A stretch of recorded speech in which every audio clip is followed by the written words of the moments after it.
Hello! In this video I will show you how to install ChatGPT Widget on SONY Xperia 1 Mark VII.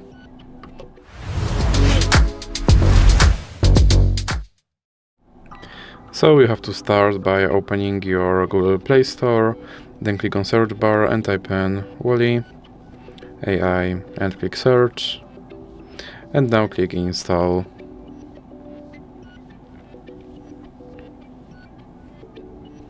Then click open and click on got it, then click on this button to skip introduction and click not now. Now you can click open permissions and select AI assistant.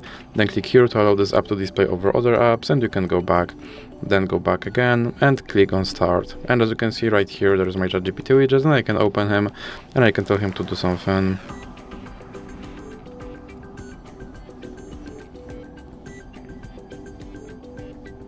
And as you can see, he responded.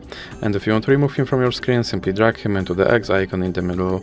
So that's it for this video. If you liked it, please remember to leave a like and subscribe.